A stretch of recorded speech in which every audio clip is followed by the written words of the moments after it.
Hallo Modelleisenbahn-Freunde! Herzlich willkommen zu meinem YouTube-Kanal Weppels Wunderwelt.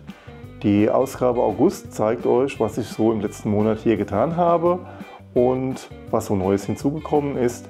Außerdem noch ein paar Tipps und Tricks, wie man die Pantographen an einer Lokomotive schont und am Schluss noch ein paar Fahrszenen.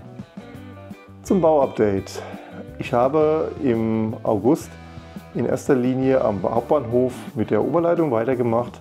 Nachdem jetzt alle Masten sitzen fürs Gleis 1 und 2, habe ich am Gleis 1 noch ein Farbfinish angebracht, entlang der Gleise den Schotter etwas gerostet und habe nun noch die Oberleitung über das Gleis 1 eingebaut und am Schluss lackiert. Als erstes habe ich den Schotter entlang der Schienen von Gleis 1 mit Pulverfarbe eingefärbt. Wie ich das mache, habe ich schon in einem der letzten Update-Videos gezeigt.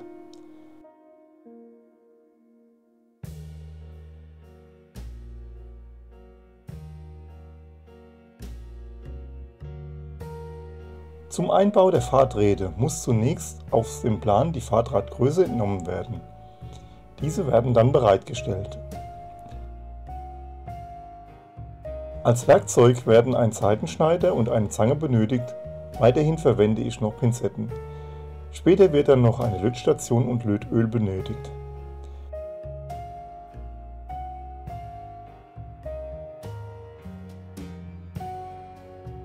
Als erstes wird das Fahrdrahtelement zwischen den beiden Oberleitungsmasten eingefädelt und vermittelt.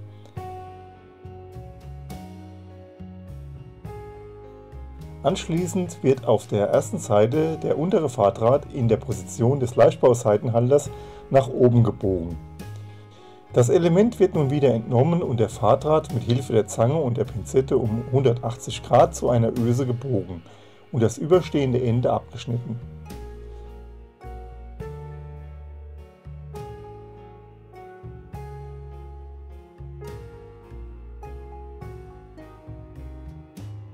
Das Element wird nun wieder eingebaut und die Öse in den Leichtbauseitenhalter eingehängt. Ist die Öse zu eng oder zu weit, muss sie noch einmal nachgearbeitet werden. Im nächsten Schritt erfolgt es, wie soeben beschrieben, noch einmal auf der zweiten Seite.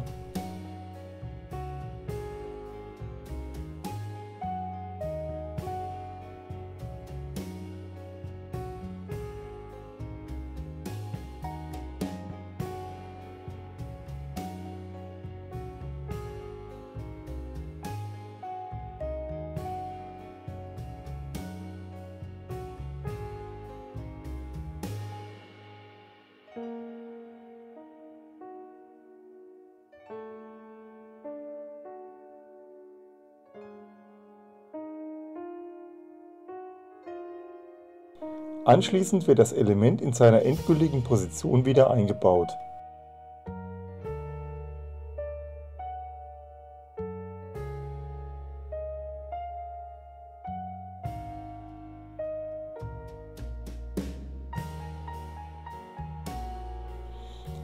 Dieser Vorgang wiederholt sich, bis der letzte Mast erreicht ist. Hier noch einmal im Zeitraffer zu sehen.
Anschließend werden die Fahrträder mit den Auslegern am Mast verlötet.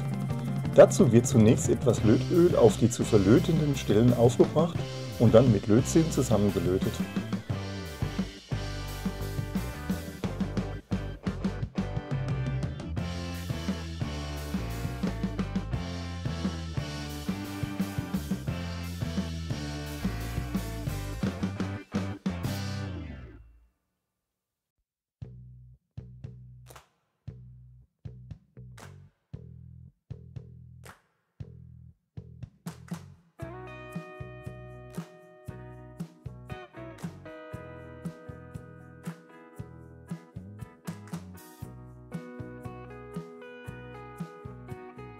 Die überstehenden Enden des Tragseils werden dann noch eingekürzt.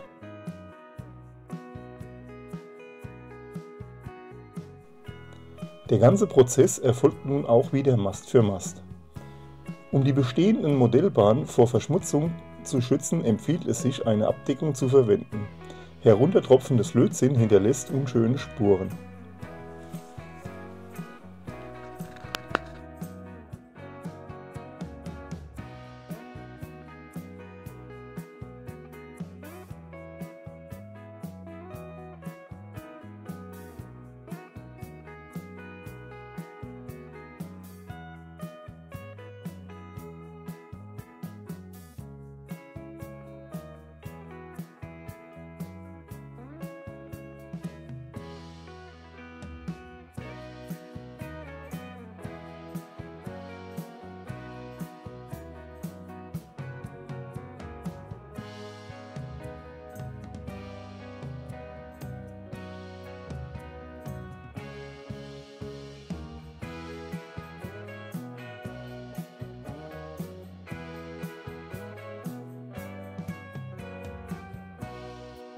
Und so sah es nach dem Verlöten aus.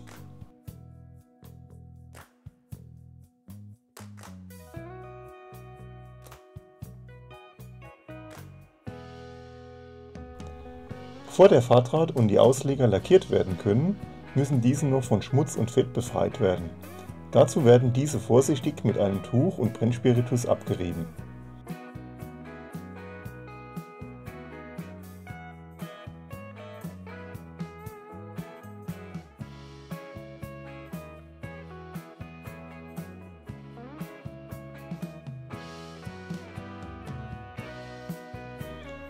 Ist dann alles gereinigt und getrocknet, wird der Fahrdraht und die Ausleger noch lackiert. Danach stechen diese nicht mehr so weit hervor. Hierzu sollte alles sorgfältig abgedeckt werden, um keine Farbe auf die Anlage zu verteilen.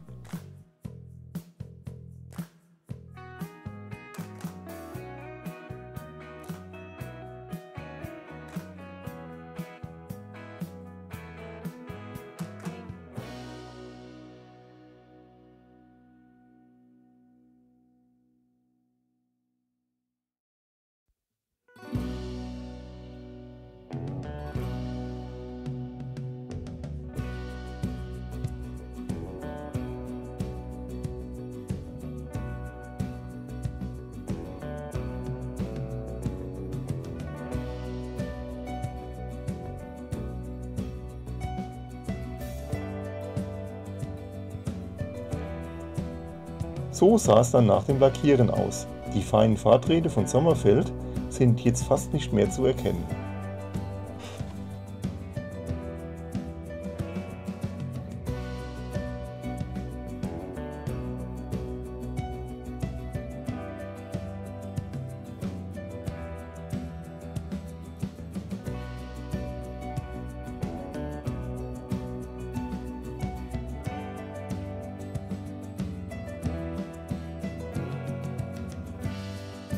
Bei den Tipps und Tricks habe ich diesmal dabei, was tut man, damit die Pantographen bei einer Oberleitung, die eigentlich nur als Deko eingebaut ist, nicht die ganze Zeit schleifen oder sich irgendwo einhängen und kaputt gehen.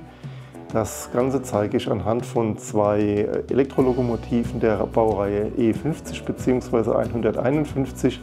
Eine Lokomotive hat dabei die heb- und senkbaren Pantographen, die man auch programmtechnisch dann anpassen kann. Bei der anderen Lokomotive zeige ich, wie ich das bei Standard-Pantographen, die einfach nur gefedert sehr weit ausfahren, wie ich da vorgehe. Bei Elektrolokomotiven mit gefederten Stromabnehmern begrenze ich die maximale Huphöhe mit schwarzer Nähseite. Diese fallen kaum auf und sind leicht anzubringen. Zunächst suche ich mir eine geeignete Stelle am Oberteil des Pantographen. Dort wird der Faden mehrfach verknotet und das lose Ende abgeschnitten. Anschließend wird der Faden abgelenkt und dann am Fuß des Pantographen ebenfalls mehrfach verknotet. Der Pantograph sollte dann ca. 2 mm unterhalb des Quadrats sein.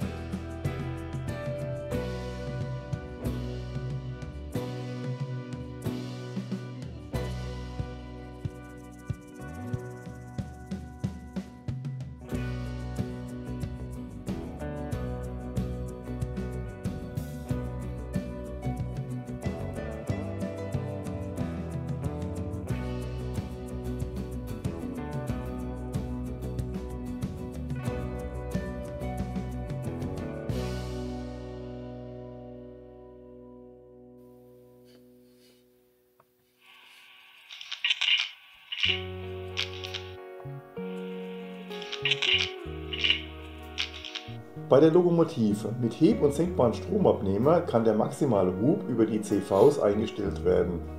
Bei der neuen 151034-6 sind es die CVs 943 und 948. Die Ursprungswerte sollten immer zuerst ausgelesen werden. Diese waren hier 150. Als neue Werte habe ich 40 und 60 gewählt.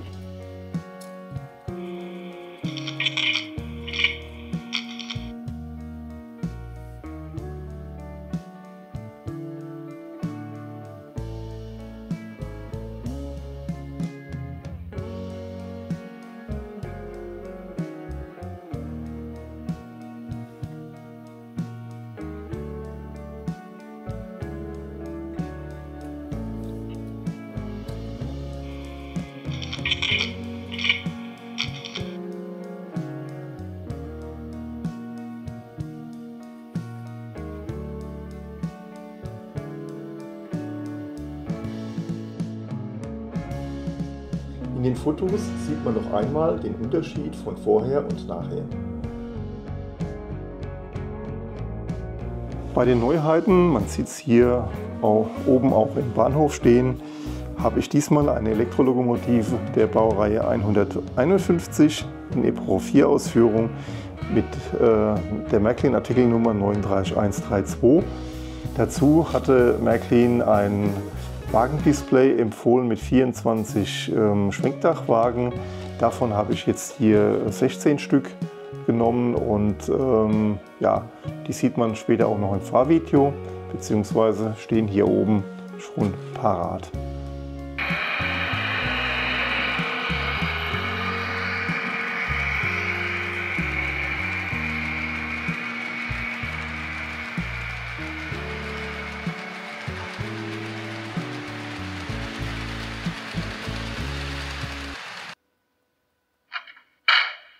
Und hier noch einmal die 151034-6 Solo im Bahnhof.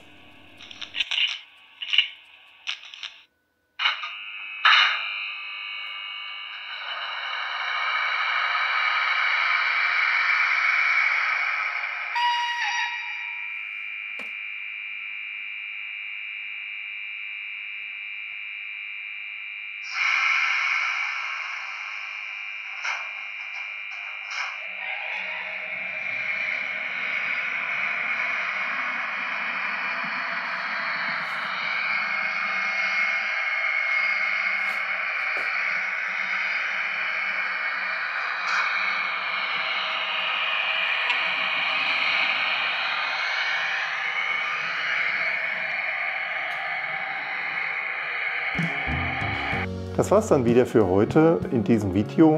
Es folgen nun noch ein paar Fahrszenen. Wenn euch das Video gefallen hat, freue ich mich über eure Kommentare, einen Daumen hoch oder ein Abo. Ansonsten Viel Spaß noch bei den Fahrszenen, euer Weppel.